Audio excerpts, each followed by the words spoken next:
Hi everyone, welcome to this workshop or webinar about recovery curriculum in PE, a response to COVID. I'm going to share my screen with you and go through some of the current information about recovery curriculum, what it should include, what the focus should be, what you might be contending with at the moment, and what our advisory bodies say about the content for PE at this time. So I'm just going to share my screen with you and talk you through some bits of information that I hope will be useful. Please do always come back to us at SASP with any questions that you might have following these workshops, and we'll endeavour to answer them. So I'm just going to share my screen with you for just a moment and share my PowerPoint presentation.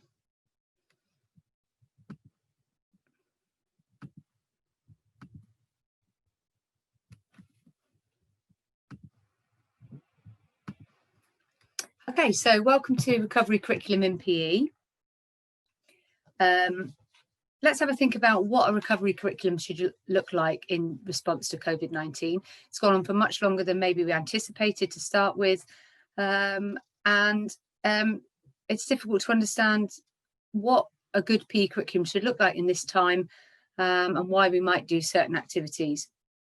So we need to have a think about the focus of PE. And we know that as schools, you are keeping children as safe as you possibly can, doing a fantastic job in the area of adhering to school risk assessments and government guidance.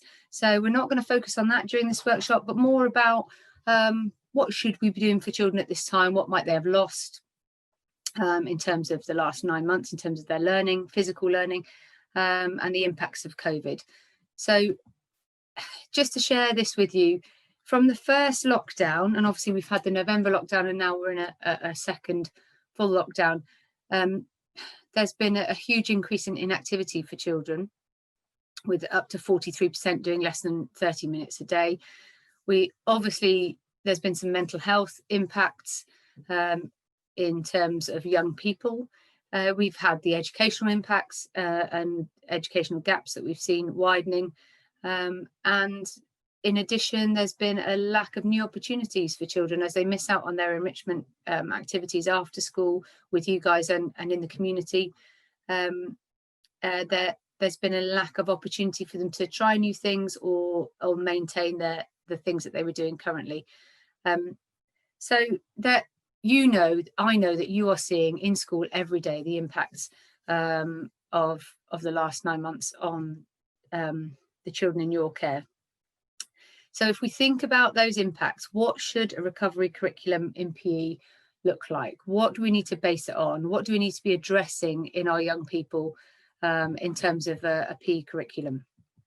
So I'm going to share with you some information today from the Youth Sport Trust and from AFPE, two of our crucial advisory bodies. I know that you guys are all making your PE age and stage appropriate, trying to do it outdoors where we know that it's safer, ensuring social distancing, making sure hand sanitizing and hand washing is happening. So although at the beginning of lockdown we might have been worried about some of those things, now the focus is on we've got those things in place, our risk assessments are clear and we are adhering to them. So what should we be delivering? What is right at the moment to be delivering to the children? So I want you to direct you to this document by the Youth Sport Trust. I've got a better version of it to show you, but just to say there are some really key points on here about being safe, but actually putting fun at the forefront of a really good response, a PE response to COVID. Ensuring children are active but have clear purpose in their learning, and we'll discuss that in a moment, and making sure that we celebrate any of their successes, and maybe thinking about involving young people in the shape and design of a curriculum right now at this time.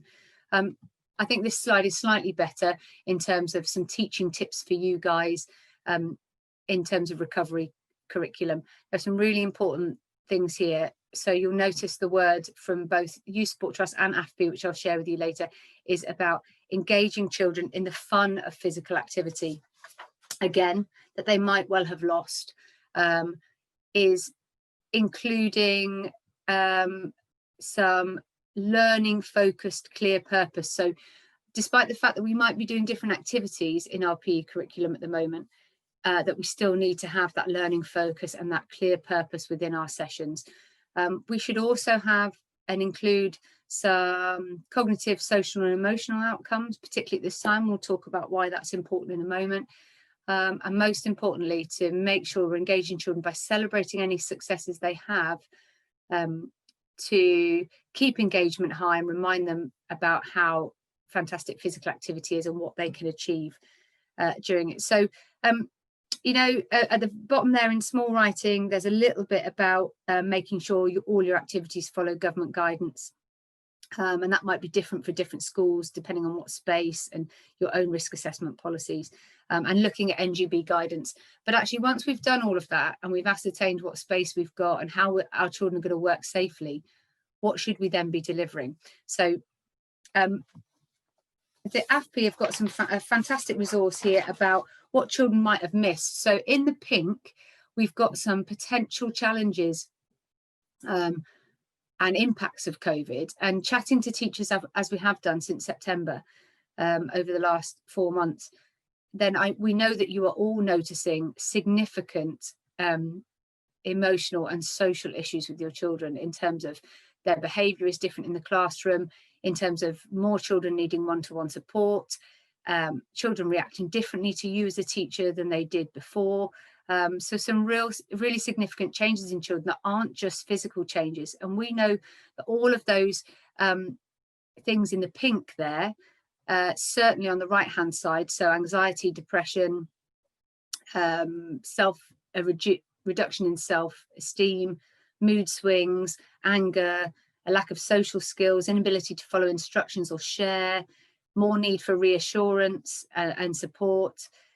All those things I'm sure you are witnessing in your classrooms all the time at the moment. And then when we think about physical skills, we're going to have a loss of fitness, a loss of strength, particularly core strength or posture or balance, a lack of skill in terms of a reduction in fundamental motor skills, and then maybe poor healthy habits, so too much or too little sleep, under or overeating, and a change in those things over the last 9 months is pretty significant if we think about PE.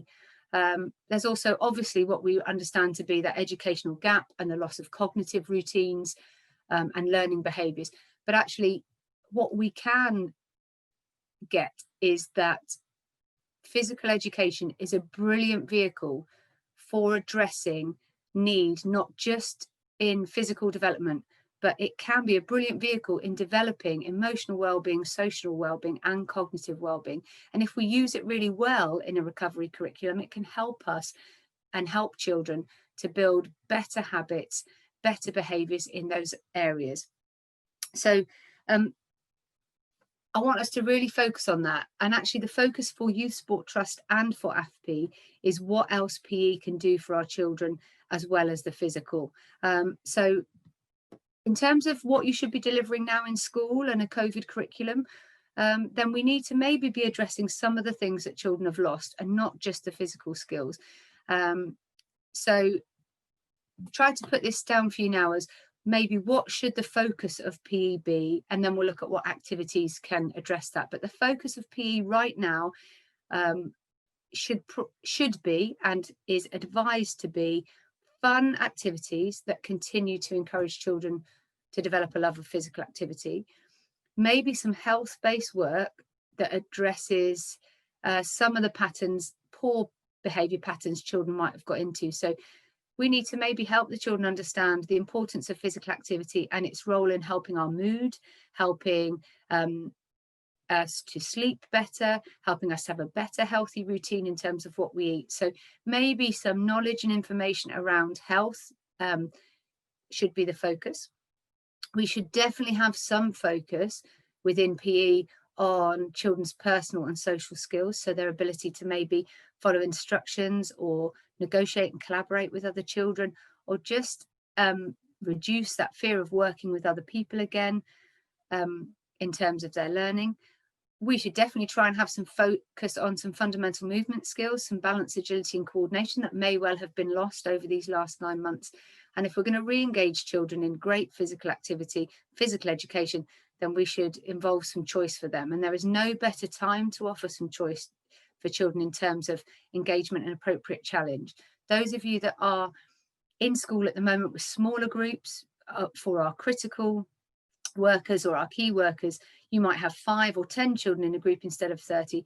This is a lovely opportunity to offer that choice to those children, to maybe address all of those other 4 focuses, to say, what can we do today? What space have we got? What would you like to do that's fun and engaging, whilst still working on some of those other areas? So how might that look in a school? So what should you be delivering? We've had lots of questions from teachers about, can I stick to my normal curriculum that I do? What curriculum should I be teaching? If you've got a really great, robust curriculum map and plan for the children in your school, then absolutely stick to it. And maybe think about including some health-based activities or some more focus on learning behaviours. If you've got a really decent PE curriculum that you believe in, that works for your children and that your teachers are happy to deliver, then fantastic.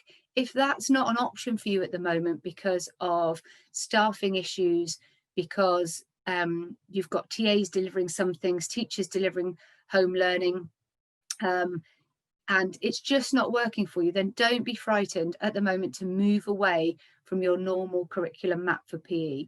We know that at some point in the future, that focus will come back on high quality PE delivery, and we're not going to lose it. We're not going to lose it because everybody will think that Joe Wicks is what PE should be, just following a video. We know that we're not going to lose that great focus on high quality PE, but we are in challenging times, unprecedented times. So that's move away from your normal curriculum map from PE is okay. And it's really important that I say that to you so that you feel confident that you can do that. So what kind of activities have our advisory bodies suggested might help us to meet these focus areas? So there's all sorts of things that have come up from us as a team, education team at SASP, and from AFPE and from Youth Sport Trust. But some of the activities that we've been talking about that are safe, easy to socially distance, do in small groups and offer choice to the children are things like orienteering and scavenger hunting around the school. Maybe you could involve some cross-curricular themes in there, some literacy, some numeracy, some optional dance or individual gym for building routines, or still including some music and movement in there, some fitness challenges or team challenges that children come up with themselves. And I know that we've got some fantastic challenges on the SAS website that you could use, in school or set as homework. We've had some great running and walking challenges that have set distances that link to geography themes. Athletics is a great one to do that socially distance, and of course you can still run intra-school competitions between classes if your school are missing that kind of activity. So don't be afraid to move away from your curriculum map as you normally have it, and move into some other areas of learning that your teachers feel confident with, or your children come up with ideas to do. So for instance, I was talking to a teacher at the very start of September, and they had been doing some kind of Pokemon orienteering around school, which the children were loving. That was fun, that was engaging for them, that they had come up with different ways of playing it, that got them outside, that got them active. And that's fantastic at this time. So if you come up with some other great ideas, please do share them with us. Please do share the ideas of things that you are doing in school at the moment. AFPE and the Youth Sport Trust have got some if you're short of ideas, AFPE and the Youth Sport Trust have got some really nice creative ideas on their websites, which are a response to some of the things that might be happening with our children that we talked about earlier. So this one by Youth Sport Trust is really useful. So you can see maybe on the left-hand column, we've got some of the things that children might be feeling around lockdown and COVID. So loneliness, a lack of movement competence, maybe they've been really inactive during that time. And then in the middle column, they've got some brilliant suggestions of activities, similar to the ones I've just shown you, around what might address some of those issues. So fantastically, we've got, you know, outdoor and adventurous activities and some athletics and personal challenges for an activity. We've got some lovely play-based activities or walking for those children that really have suffered either anxiety, bereavement, trauma or stress.